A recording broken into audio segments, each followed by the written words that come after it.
Minun oma taustani on oikeastaan, kuten jo alkoin kertomaan, sellainen, että 15-vuotiaana loukkasin selkäni koulujumpassa. Hyppäsin trampoliinia ja sehän pitäisi semmoiselle paksulle matolle niin laskeutua. Mä onnistuin jollain tavalla niin hyppäämään sen sivuun. Mä laskeuduin suoraan ilailla näin ja tunsin oikein, että mikä isku tuli selkään. Sen jälkeen alkoi sitten olleen kipeänä. Sittenhän mä istuin niin kuin nuoret konsanaan. Ei näin istuta koulupenkissä. Mähän istuin aina näin. Ja ei se tietenkään parantanut asiaa, kun selkä meni enemmän vinnoon.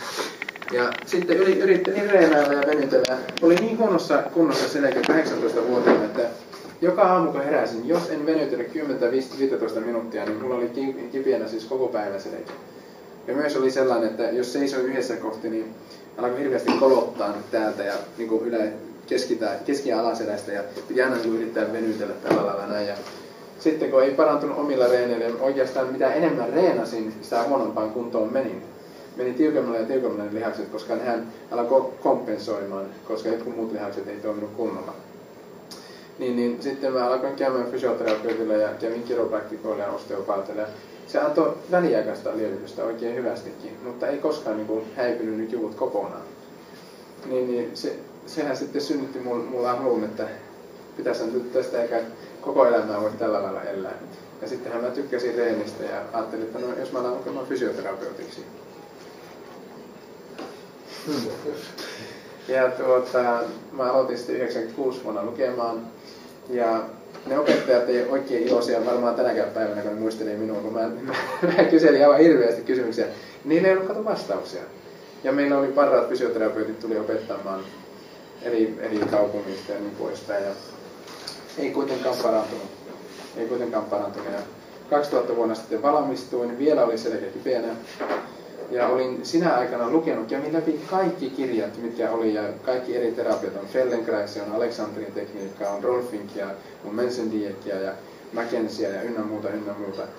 Mutta ei mikään menetelmä antanut semmoisia liikkeitä tai semmoista menetelmää, joka olisi itse saanut itsensä kuntoon ja siihen neutraaliin asentoon, kun mä tunsin, että mulla on liian paljon notkoa. Kaikki oli jo sanonut mulle, että mä oon liian notkossa ja sitten mulla on liikaa kyfoosia, joksi niin sanotaan rintaselän asentoa. No sitten alkoin työhommiin 2000 vuonna ja tuli potilaita, joilla oli selkä kipeä. Mulla itsellä vielä oli selkä kipeä, niin eihän se oikein hyvältä tuntunut tietenkään.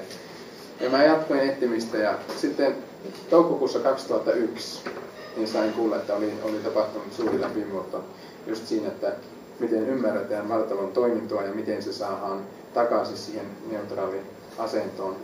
Ja miten sillä tavalla sitten saa nämä krooniset kivut poistettua. Ja mähän heti olin no niin, vihdoin ja viimein. Tuli oikein semmoinen, joskus kun on kauan jotakin etsinyt ja saa sen vastauksen, niin oikein sisältä tuntui sillä lämpimältä, nyt vihdoin ja viimein tuli se vastaus.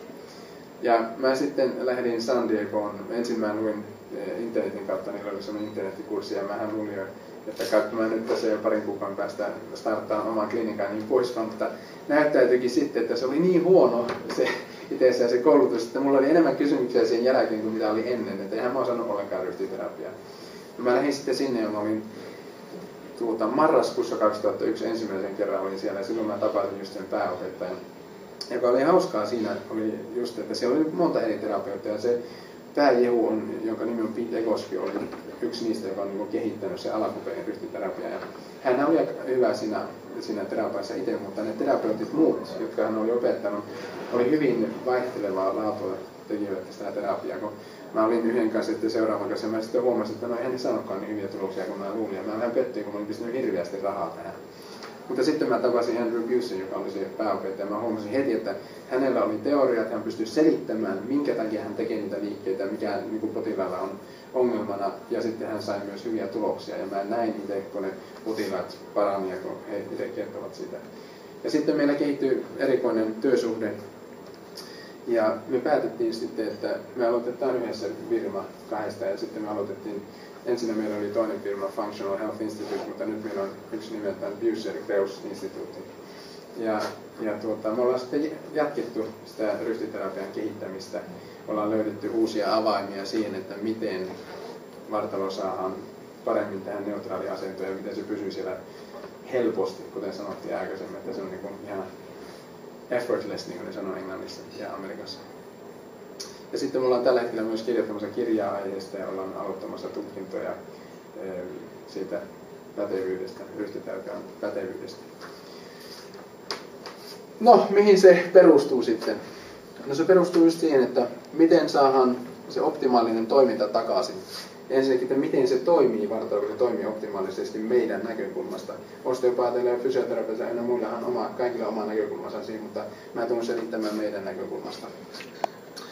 Miten nämä krooniset kivut saa sitten lievitettyä tai poistettua kokonaan. Ja siihen liittyy myös se, että sanotaan, jos sulla on epätasapainoa, niin ei ainoastaan se johda siihen krooniseen kipuun, mutta se johtaa myös siihen, että voi olla jotkut paikat, että ne alkaa kulumaan pikkuhiljaa. Sanotaan, että jos on jalka vinossa verrattuna polveen ja sillä käveletään juoksi, niin se alkaa kuluttamaan sitä pikkuhiljaa. Ja sitten tulee enemmän tai myöhemmin se degeneraatio niin sanotusti, ja pitää sitten vaihtaa polvi tai lonkka esimerkiksi. Se tekee myös sitten, kun optimoi tämän funktion sen, että jokapäiväinen elämä tulee helpommaksi.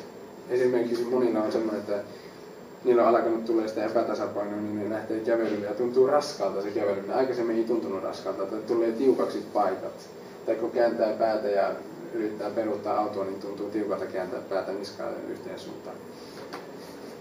Sitten mulla on myös paljon näitä huippu-urheilijoita Ruotsissa, jotka tulee sen takia, kun ne haluaa optimoida sitä suorituskykyä tai parantaa. Ja niillä on niitä urheiluvammoja useasti aika paljon. Ja on niitä Suomessakin varmaan näitä huippu-urheilijoita. Niin sen huomaa, että... Vähemmän. No tosiaan muuten sillä kotona, niin mulla on se praktiikka, joka mulla on, niin mulla tulee asiakkaita oikeastaan ympäriltä Ruotsia ja myös on tullut muutamia Euroopasta. Ja ne tulee yleensä, kun ne on käynyt läpi kaiken ja ne on käynyt läpi fysioterapiat ja osteopatiat. Ja ne ei ole saanut sen takia apua, kun se on mennyt liian pitkälle se epätasapaino, että sitä ei voi joku muu enää katkaista, kun se pitää niin kuin itse tehdä ne liikkeet. Ja voi olla 8-vuotias, jolla on polvikipeä, tai voi olla 80-vuotias, jolla on seletikipeä ja kävelee ihan rollattorilla ja sen takia joskus lihakset on surkastuneet.